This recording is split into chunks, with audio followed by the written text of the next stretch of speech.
There are financial scandals that explode overnight, and then there are the ones that quietly rot beneath the surface, hidden behind suits, licenses, and reassuring language.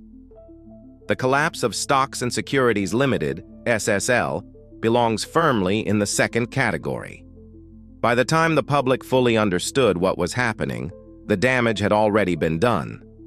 Billions of dollars were allegedly missing, trust in Jamaica's financial system was shaken, and ordinary people were left asking a disturbing question: how could something that looked so legitimate fall apart so completely? This is not just a story about fraud, it is a story about trust, silence, delayed accountability, and a system that only seems to react after confidence has already collapsed. The SSL downfall is not an anomaly. It is a case study, and it deserves to be studied.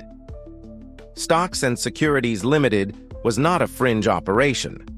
It was a licensed Jamaican investment firm operating within the country's financial system, offering investment services to individuals and institutions alike. SSL projected stability, professionalism, and credibility, the very qualities people are taught to look for when deciding where to place their money. Clients were not chasing reckless schemes. Many believed they were making prudent financial decisions, trusting that regulation, oversight, and reputation provided a safety net. SSL existed in a space where confidence was not just expected, it was assumed. Trust in finance is rarely built on numbers alone. It is built on appearances, authority, and reassurance. SSL spoke the language of legitimacy fluently. It operated with the vocabulary of compliance, returns, and long-term planning. It did not look dangerous. It looked normal. And that normality is precisely what made it powerful. People trusted SSL not because they were careless, but because the system taught them that this is what safe investing looks like. When something fits perfectly within institutional expectations, suspicion often disappears. According to investigators, the problems at SSL did not emerge suddenly.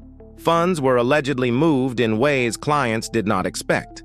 Internal accounts, liquidity representations, and the separation between client funds and company operations would later become central questions. But at the time, nothing appeared dramatic. Withdrawals were delayed, explanations were offered, assurances were repeated. And for many clients, trust filled the gaps where transparency should have been. Financial collapses rarely announce themselves. They whisper. Small delays become normal. Administrative issues become routine.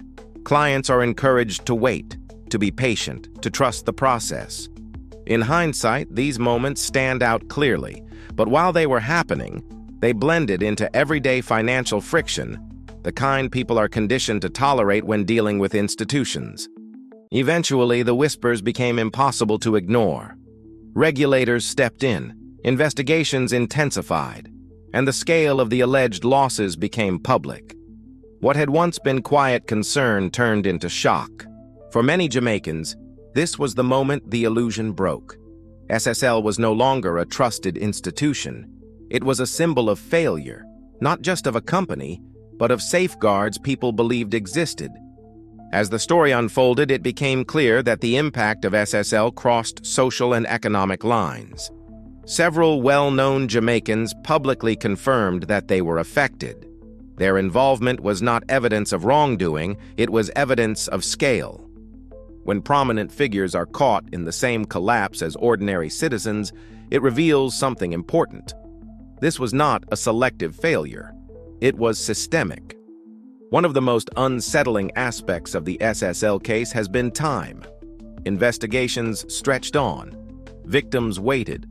Public frustration grew. White-collar crime does not move with urgency, and the SSL case made that painfully clear. The role of regulators came under scrutiny, not necessarily for malicious intent, but for speed, capacity, and effectiveness. When accountability arrives years later, it often feels disconnected from the harm already done. Recently, criminal charges were finally laid against key figures associated with SSL. This marked a significant turning point. not because it resolved the damage, but because it acknowledged it. Charges are not convictions. They are the beginning of a long legal process, but symbolically, they matter. They signal that what happened at SSL was not merely a business failure. It is now a matter for the courts. From here, the road is uncertain. Financial crime cases are complex, slow, and often unsatisfying for victims. Asset recovery is difficult. Legal proceedings can take years. Justice, when it comes, rarely feels complete. There may be convictions. There may be acquittals. There may be settlements. But one thing is clear. No outcome will fully restore what was lost, trust included. The SSL collapse forces Jamaica to confront uncomfortable truths about how financial trust is built and how easily it can be exploited.